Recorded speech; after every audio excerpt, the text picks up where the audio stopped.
Okay, we are going. This is Dave Simon. I am here with Josh and Aaron King and the cat. What's the cat's name? Ronnie. Ronnie. Ronnie, you are more than welcome Thank you. to participate.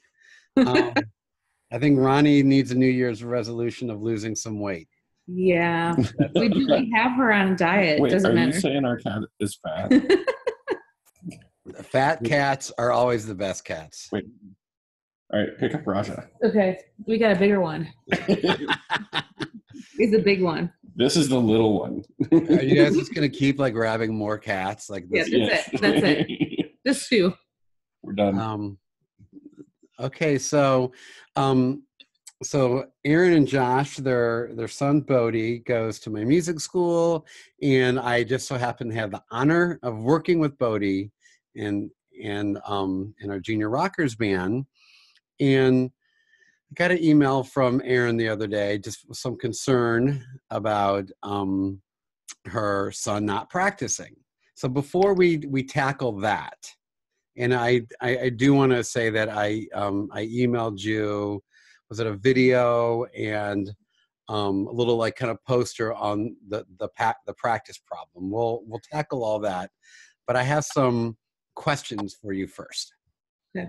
Okay, so why do you guys feel that music is important in a child's development? Oh, wow. Not even yours, but just children in general. What are your feelings about music in childhood development? It's kind of like, you know how they discovered that writing in cursive uses a different part of the brain, and it teaches kids how to learn differently. I think music is kind of along those lines. It's a different part of the brain. It's a different muscle for them to learn about, and they're not getting it in schools these days. I mean, our kids in their school, they have music class, and they bring somebody in with some drums for like 20 minutes a week. Mm-hmm. So something that they're not getting at school, and I think it's so important. I think music is something that everybody shares as an interest, and the more you can expose kids, the more they have in common with other people. And I think it's kind of like food. It's something that everybody can enjoy, and it leads to dancing, and it's something you can play when you're doing art, and it's supposed to be good for math. And you know, there's just so much about music that's important. I think it's good to get them in early. I'm just curious, a couple things you said. You said that there's some academic benefits, and you referenced math. Where'd you get that information from? Is it just sort of common knowledge that's out there in the, out there in the marketplace? I mean, I haven't really studied it. It's like one of those things where you're like, I listened to a podcast. PFA. Yeah. From ass. Yes. But I mean, 60 Minutes or whatever, I probably listened to a couple things, but I feel you read an article somewhere or heard something. Yes. And I'm just curious, are either of you musicians? I mean, growing up, I had to take piano. I didn't get to choose an instrument. It was piano or bust. So I had to take piano. I probably took piano for 5 years, and I was in choir, and I play a little bit of, I have ukulele. And I'm not a master at all. So I kind of just teach myself. So how did you feel about those piano lessons as a kid? I hated piano lessons. You hated it. Why? First of all, I wanted to play the harp, and my mom said it was too expensive. Yeah. So I couldn't do it. So I was already frustrated about that. And that's why it was very important when I asked Bodhi I would really like him to play an instrument, so he got to choose, and that's what he plays. He chose guitar, but I felt like it's something like with work. Sometimes it's like, okay, I have to do it. So then it's like this pressure being put on me to do something, and it turns into something I don't want to do because I have to. And my parents are like, you have to do it. You have to do it. Have you done your 30 minutes today? And I'm like, oh, and I would just go down there, and we had ours in the basement, and I would just lay on the piano bench. And how old were you at the time? I took piano lessons from 5 to 10. And by the age of 10, and that's a pretty substantial chunk of time. I mean, as by the time you were 10, you'd spend half of your life and doing something that sounded not so enjoyable. By the age of 10, were you a music fan? Listening to the radio? Yeah, I listen to the radio. Yeah, yeah. But I didn't, the teacher gave me things that I never got to choose music. He chose it for me. Mm-hmm. So I had no choice. Okay, well, this you might have answered some of my next question. My next question is what inspired you to seek out music lessons for Bodhi? I just, listening to him as a child, like he's always had rhythm. And like sometimes he would sing and I'm like, even like when he was a baby, we were in the middle of Costco or something and Bodhi like sang something and she's like, oh my gosh, he did some sort of something. And I was like, my kid's kind of musical and he's always liked strings, like, stuff laying around, he'll play with it. We had like a little harp and things like that. So he's been interested in music all the time. He's always loved when we played music. So, and he I don't know when he used to talk about playing guitar. He saw, my uncle's an amazing guitarist. My uncle came to visit my mom and we were sitting there and he brought his guitar and he had it out and Bodhi's like, give me guitar, And so I was like, hey, this is awesome. And you guys said that electric guitar is kind of more fun at first because, you kind of get to play with the amp and all that. What hope did you have for Bodhi? Like, what did you think music would bring to his life when he started, showing interest in it and taking lessons? For me, like perseverance. Like, it's not easy to play music. Mm-hmm. And you've got to really enjoy it. And if you really want to be, to do it a lot, you have to work at it. Right. And if you want to work at it, you really have to actually enjoy it, I think. But I think that was the big thing for me is, just this idea that, this is hard, but I'm going to do it anyway. Mm-hmm. And so the lesson that he would learn from the perseverance, it could sort of be this life lesson for him. Because we all have these things in life that we have to work hard. Yeah, but it's also like, he's working hard for something that is important to him. And he gets the reward is all his. Like, it's not like I get some benefit out of him doing it, other than the joy of seeing him do something that he enjoys. Yeah. That was another thing that was big is, there's all kinds of things we could do to try and teach perseverance, but almost none of them will be 100% for his benefit only. Mm-hmm. What does musical success look like for you guys in terms of you looking at Bodhi and going, yeah, this is musical success? How would you define that? For me, it's continuing to play. Like when he first started playing, he was super excited about it. And like, he's still pretty excited about going to the band class. And so that's one thing. And then like actually improving in the skills, I guess. So he's playing I don't remember what the song numbers are, and he's playing one of them, and he wants to do singing and playing guitar at the same time. And so it's like, all right, well, can you play the song without looking at it? Because if you're singing, you're not looking, right? And so practicing to try and get into something like that, and just seeing that development and progression. And let me, how often does he like talk about the band?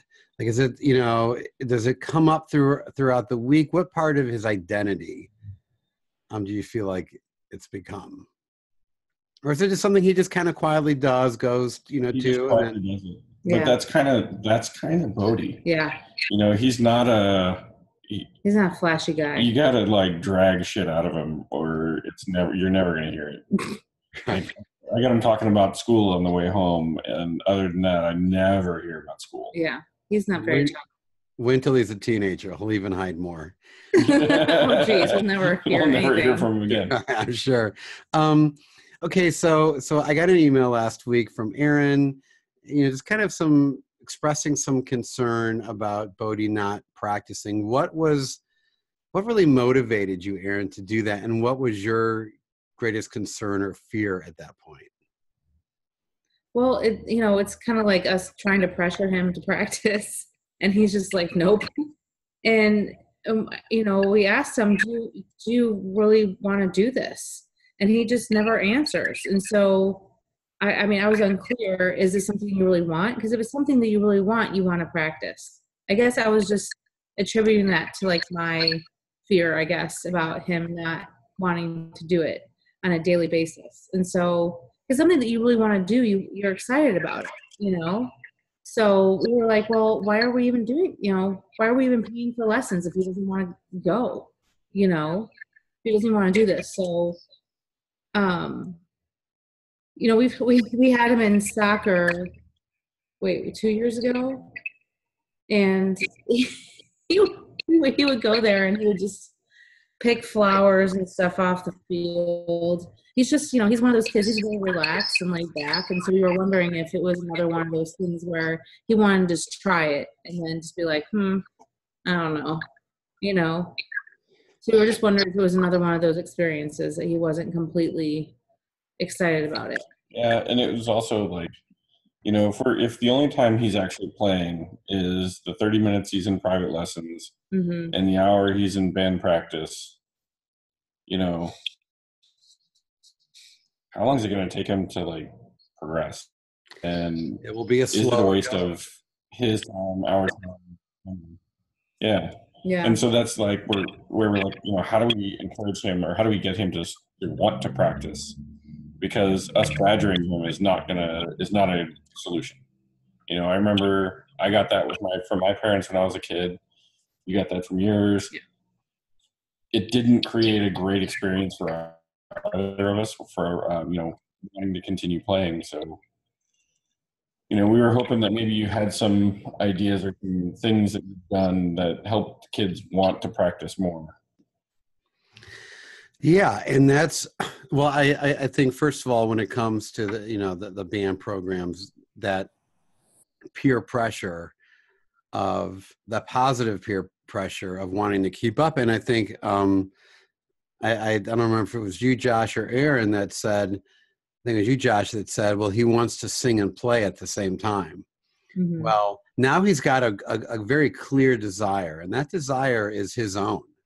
I mean, I even tonight said to him, look, when you sing, just don't play. Like, that's a whole other skill in of itself. Yeah. When you're not singing, play. And then when you start singing, just stop playing. But I can tell he really wants to try it. He really wants to do it. And I certainly don't want to discourage him. But now he's got a real frustration. And through that frustration, desire will grow. And, I think I kind of want to go to this whole idea about soccer. You were talking about how he did soccer. Let's say Bodhi really enjoyed soccer, and that was kind of his sport. We all hopefully all find our sport that we connect with. How would you feel if Bodhi was on the soccer team doing well, but never went into the backyard to work on his soccer skills? Would you guys be okay with that? If he was doing well. Yeah, if he enjoyed it and was competitive and. Yeah, I guess I'm thinking about how I'd feel in that moment. I think I would probably still want to see some level of engagement outside of the organization.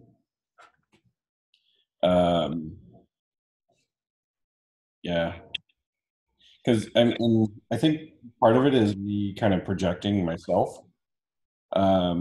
I know when I pick up some skill where I want to, or something I want to improve on it, it's like if I get a spare moment where I can do it, I will do it. Mm-hmm. And hold on, guys. People are I'm getting in Facebook. I think people are chiming in with questions. Are we live? You're not live, but I said in my Facebook group, these are the questions I'm going to ask. Oh, What do you guys think? And let's see if there's anything. Okay, no one's. My question to the group was, these are the 8 questions I want to ask him. Does anyone want to chime in with any other questions? Oh, okay.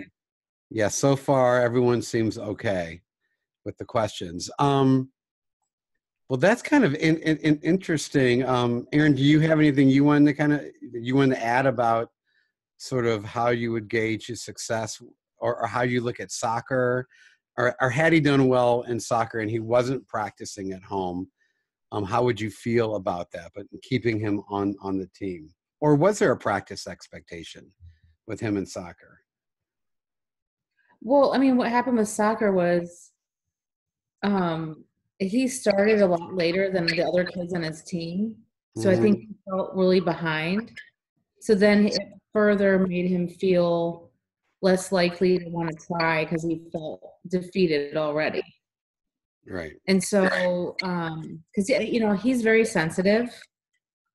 And that's why I thought that this band thing would be really great, because everybody's in the same kind of level playing field. So I thought it would be good for his confidence. And I thought, you know, with the whole practicing thing, it builds your confidence, because when you go into practice, you've kind of mastered a couple things. Not mastered, but, you know, you get more used to you playing it. So that's why I wanted to practice so much. So like when he goes to the actual band practice, Right. he's going from what they saw last time Right. to this next level. Yeah. Right. So that's why I felt, because I'm probably projecting too, because I like to be prepared. And I feel like a couple times, I know with the last teacher we had, he'd be like, you need to practice. And Bodhi wouldn't practice. And his band teacher would be like, what? No, we got to practice here. You know, you got to practice the skills so we can continue the song, so we can all be together on this. So Right. that was probably my projection too. So how did you feel when you read? Or you know what? I want to read to you really quick the text from that video, because some of the people watching this might not have seen that video. So let me pull that up really quick here. And if any of you want to tell jokes or juggle, entertain, or show us cats while I pull up. They're sleeping. They've both laid down and they're taking a nap. Mm-hmm.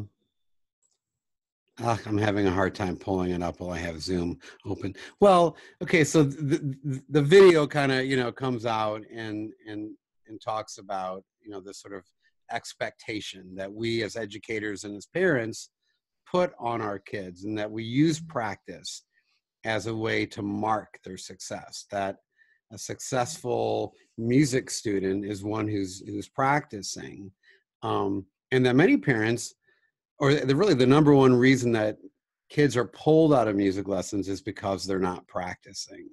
They might even enjoy that experience, but the practicing isn't happening. And I think for parents that becomes, and it's kind of what, you know, you were saying, Aaron, about your own childhood.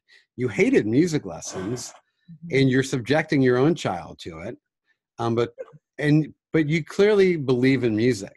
You clearly believe in what it can do for a child. It sounds like music meant something to you. Maybe those piano lessons didn't get you to where you would have liked to have been. How did you feel? How did you respond when you read, or you heard the video and kind of read that information about the practice problem?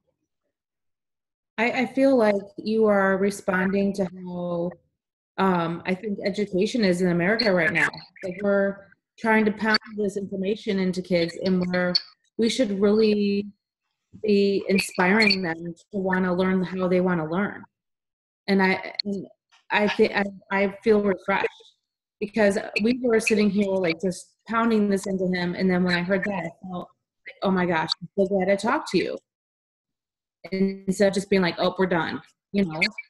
I was happy I contacted you, and I love your thought process around this. So that's where I am right now, and I'm here with you. So I I feel like what you're going through, what you're wanting to present is spot on. And to some of the first of all, thank you for sharing those thoughts with me. And when you were talking about his last band director who said, "Look, Bodhi, we really need you to practice." Really, what he was presenting this idea of, Bodhi, what your barrier is, what's preventing you from getting to that next level is practice. And I don't think that's an incorrect statement. There's truth to that.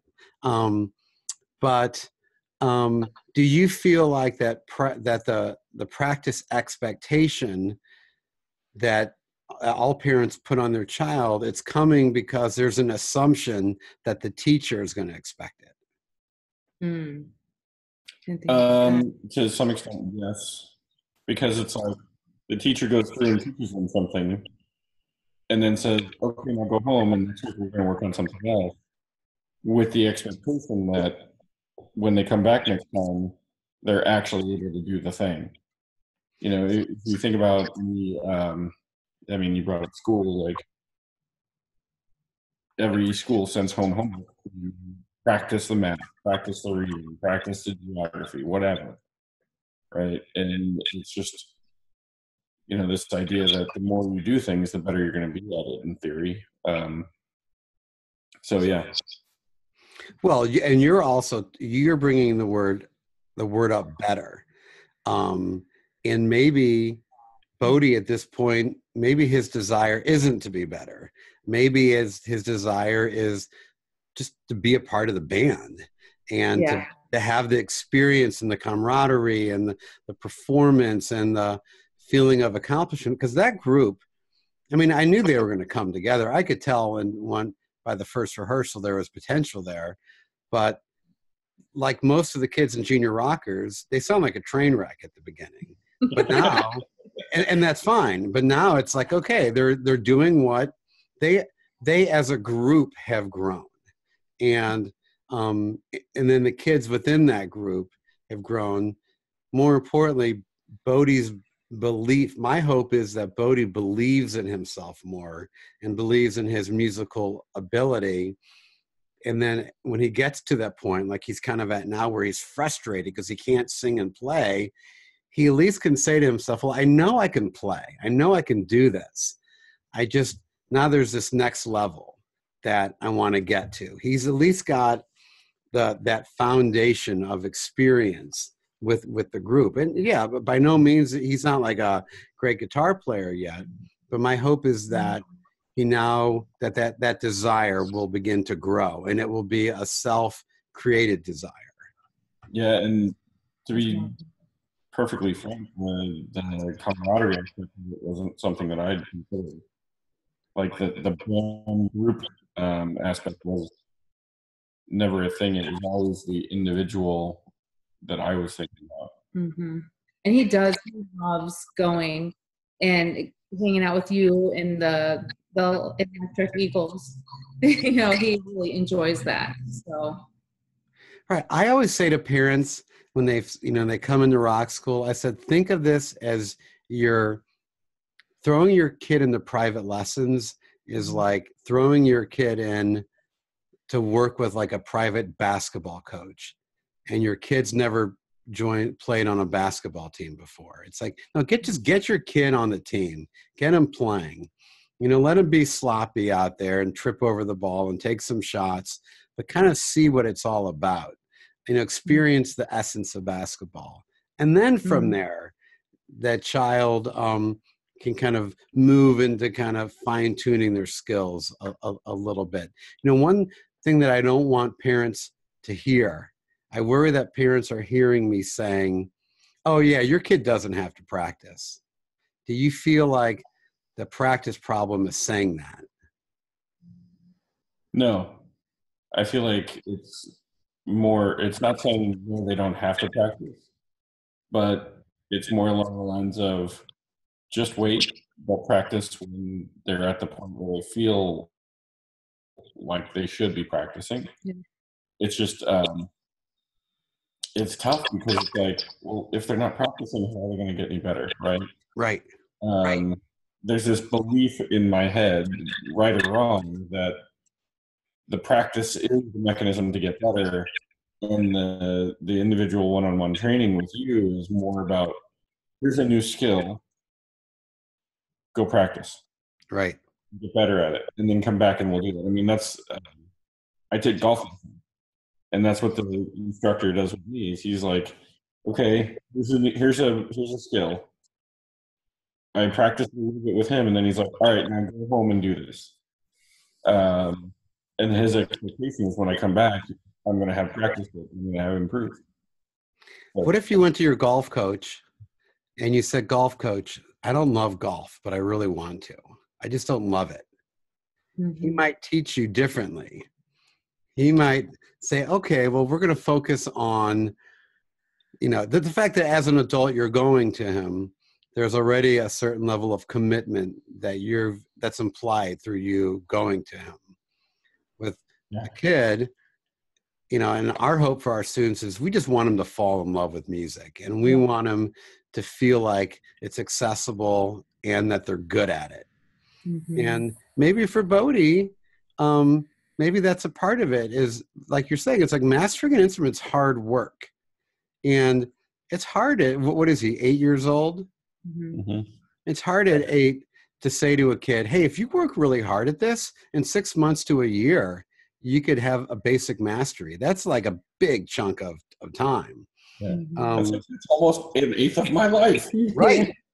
Right. From your golf coach to say to you, look, Josh, like it's going to take you a good 6 months to really get, I'm giving you, we're working on your swing a little bit. We're changing your stance. It's going to take you 6 months to really get comfortable with this adjustment. You'd be okay with that.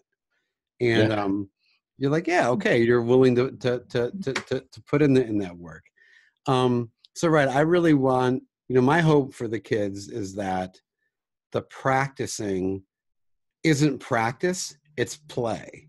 That they pick up their guitars just because it's like they'd rather do that than pick up their iPhone, because it just feels so good.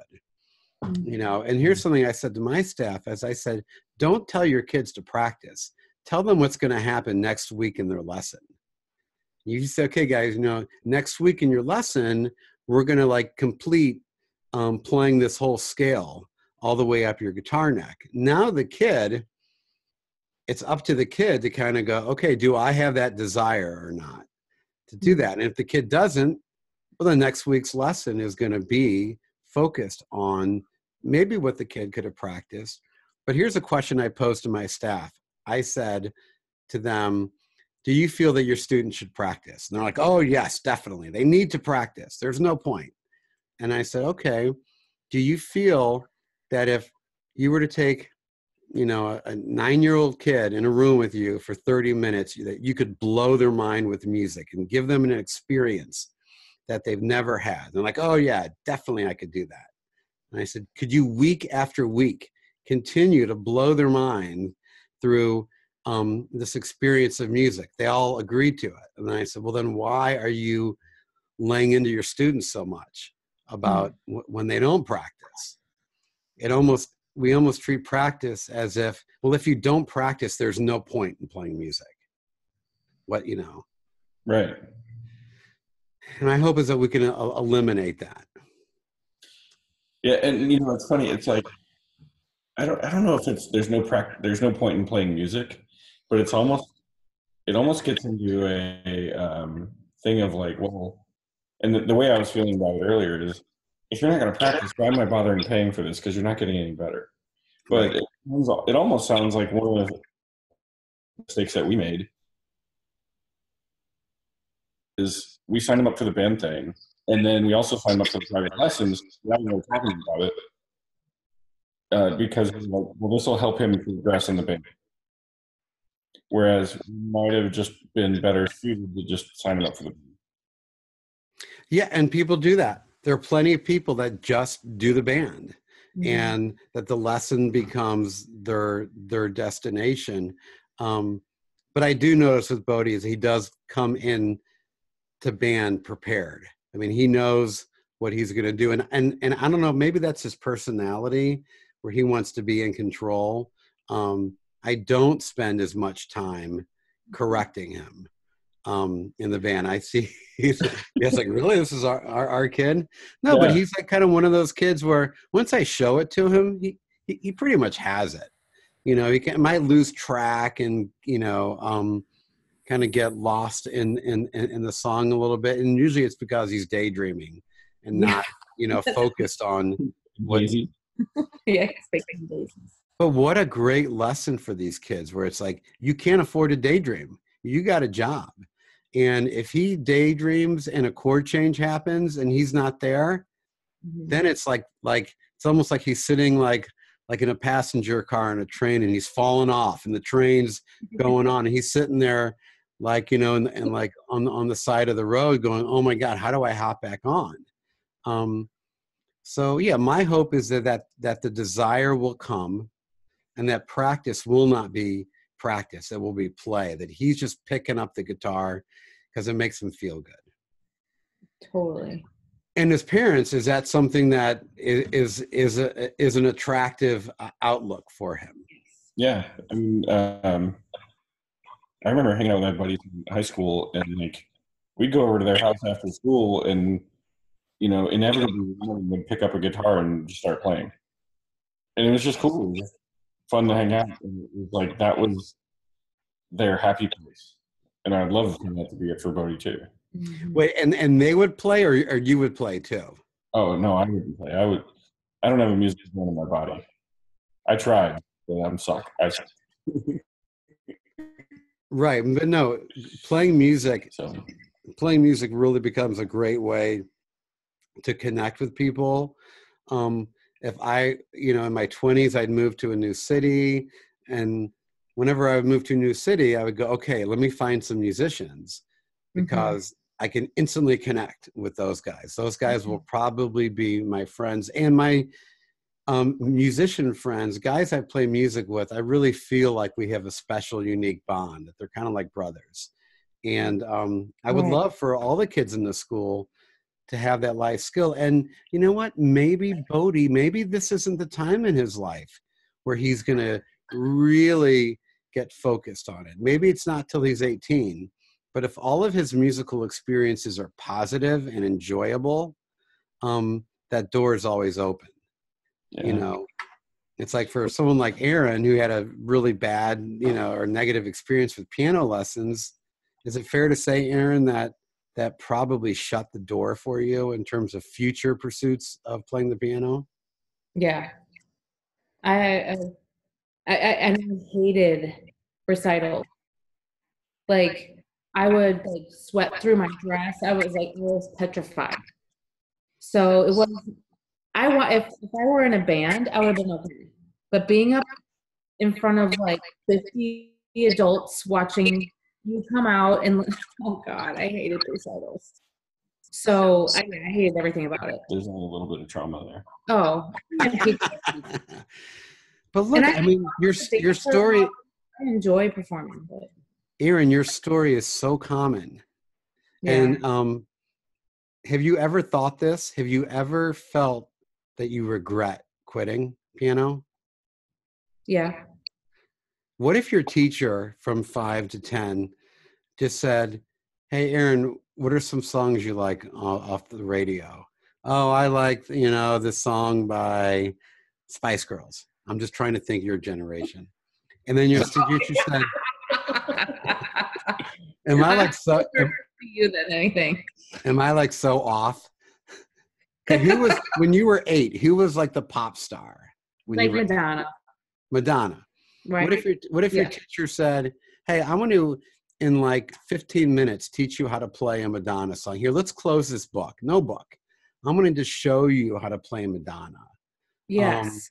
Do you think you would have run home and just sat there and played those chords and sang that song all week? Yeah, because I was already singing it. It would have been fun to play along.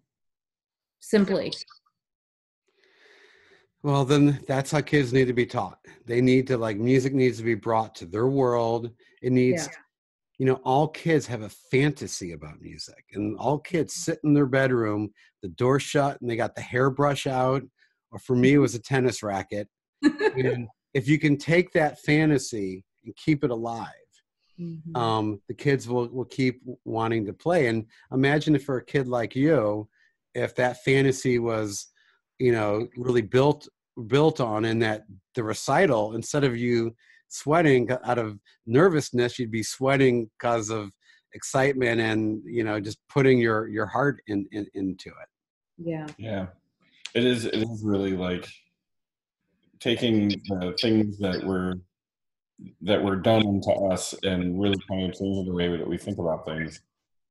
I know when Bodhi first said he wanted to play guitar, we were like, well, I guess we, if we're going to do that, he probably needs to have a guitar at home so he can practice.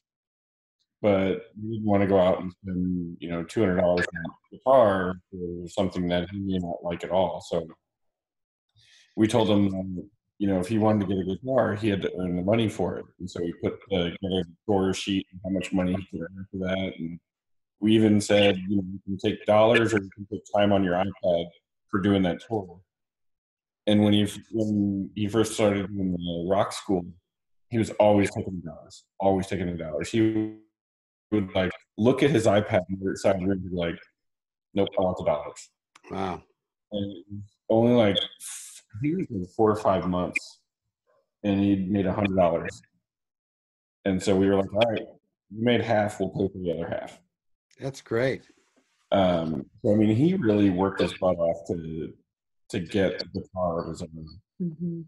And I think for me, it was like, that was really frustrating because I was like, you worked so hard for this. Now you're not working for it. So, but yeah, I think we just need to change the way that we're thinking about what success means. Right. Success doesn't mean that he's playing, Van Halen. Success means he still enjoys doing that. Right. And I think people look at playing an instrument and they go, oh, well, it's clearly a very fine skill and it's a hard thing to do. And it is hard to be good at it. But look, you give me someone like you, Josh, if I sat you down in 10 to 15 minutes, I could have you up and playing guitar. It would be very simple, and it would probably be one string, and it would be single notes, and it might be Smoke on the Water.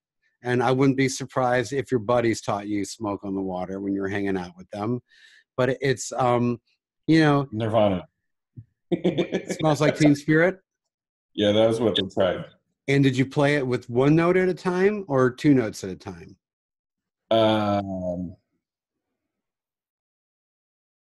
They started with one, they tried me, and then when they added the second note, everything went to shit.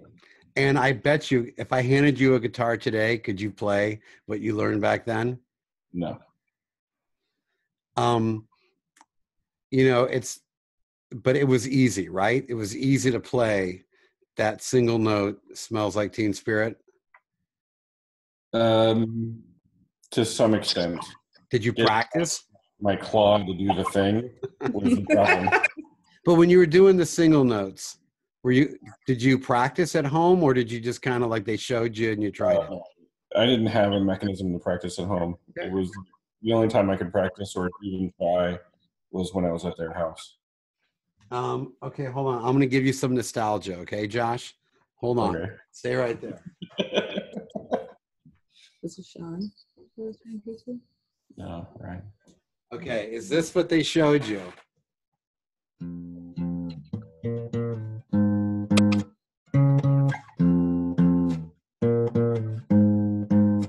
Yeah, that's what they did.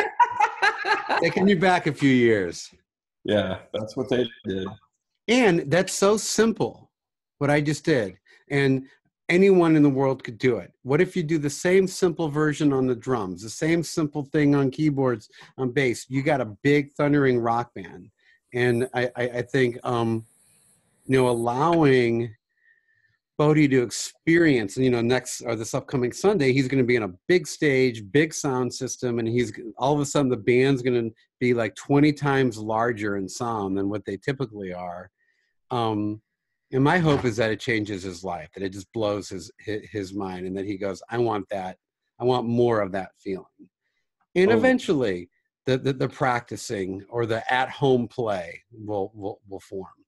I can tell you that the last concert, um, seeing him up there, I was like, "Who is that kid?" I mean, How because did it feel for you to? How did it feel for you as parents to see him up there? it was amazing. I was so It was a proud. whole different side that we never get to experience. Just like the confidence that he was showing, and um, you know, I mean, he's normally very private, and he doesn't like to shine. And then he got up there on stage, and it was like he's playing the guitar and he's singing, and he's like grabbing the microphone, and he, you know, was being all goofy in front of like 50 people. And he's 7 years old at the time. Yeah. Or a young 8-year-old. I mean, that's a life-changing moment for a kid. That first time of rocking the house and doing it's a very what he did is a very adult thing, going up on stage and in it with a rock band and entertaining an audience. I mean, that's something that like 20-year-olds do, not 8-year-olds.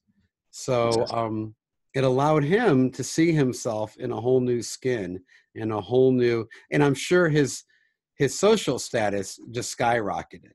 How many kids can say, "Oh yeah, I'm in a rock band and I play nightclubs around town"? I mean, that's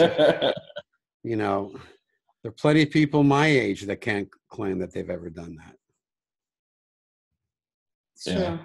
I think, one of the things I actually asked him one day why he wouldn't practice. And the thing he told me that the reason he doesn't want to practice is he doesn't want to do it by himself. And we've got a friend who's uber musical. Like, this guy's been in band since we were in high school together.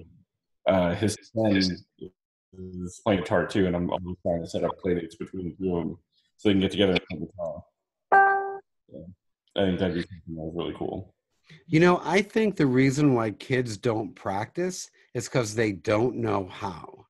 That even though they're used to having that mentor in the room that says, "Okay, Bodhi, I want you to go to this song and I want to hear you play first each note." And the teacher is laying out the process. And then Bodhi goes home and he's like, "Okay, I know they said practice. How do I do it? Like, I don't know the process." Mm-hmm. It's like, I don't know if he's ever come to you. Does he have homework yet? Mm-hmm. Yeah. It's like my kids will come to me, not so much, the 14-year-old, not so much now. They'll come to me with their homework and they go, "Dad, I need help with my homework." Okay. And they open their book and they just look at me. And I'm like, "Well, what do you need help with?" And they're like, "Well, I don't know how to do it." I'm like, "Okay, like, ask me a question." Really, yeah. They just want me to do the homework. Yeah. Because they literally don't know they don't have that process yet of like kind of going, "Okay, step one, I need to assess the situation." And like they haven't learned that yet. So I think that the biggest reason kids don't practice because they don't know how, even though you've told them what to do. It's not enough. They need someone to go, "Okay, the first note is G. Let me hear you play G one time." Like now they're giving them that structure. So the teacher, in band, when I'm working with those kids, I'm trying to, instill in them that structure of like how to tackle the problem. Because they're always dealing in band with problems. There's a problem. We have to learn the song, or we're playing the song and it doesn't sound good. What's the problem? We've got to fix it. And it's kind of for an 8-year-old to be able to do that is a pretty tall order. But having a mentor there to guide them through it, they can do it. And at home, I really think it's just like they're just overwhelmed and don't know where to begin.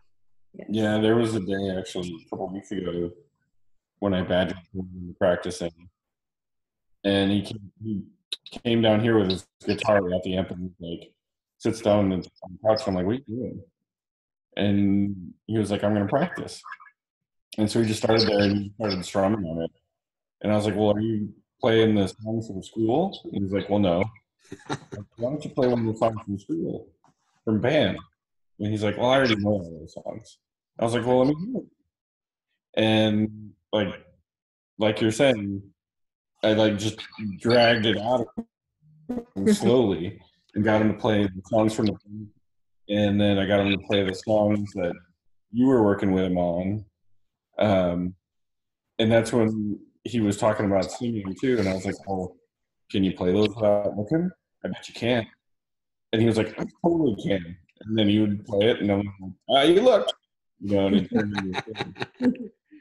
Hey, I'm gonna give you guys a homework assignment. All right. Go to Bodhi and say, Bodhi, teach me how to play the guitar. Show me how to play one of your songs in band. Totally put him in the position of teacher. And first of all, he's going to see you in a whole new light because he's going to see you as helpless. And he's going to be the master. And he's, no, Dad, you're doing it wrong. You got to put your finger here. And I think doing something like that will just make him feel really good. Yeah. There's also a thing about teaching is a way of learning. Yep. What's that? Teaching is a way of learning. Yeah. Oh, yeah. Because you have to explain something that's automatic, and there's certain things he's doing that's pretty automatic. He doesn't think about his right hand. He knows how to pick the strings fine, and when you tell him to play G, he knows what to do, but you don't. So he's going to have to explain it to you, and I think he'll get a kick out of it. Yeah, and maybe I can get my claw around the junior guitar. Right. So, you guys, thank you so much for your time. It's been really awesome to hear your story, and look forward to seeing you at the big show on Sunday. Absolutely. Thank you so much. We appreciate you. All right. Thank you. You're welcome. Good night, guys. Have a good night.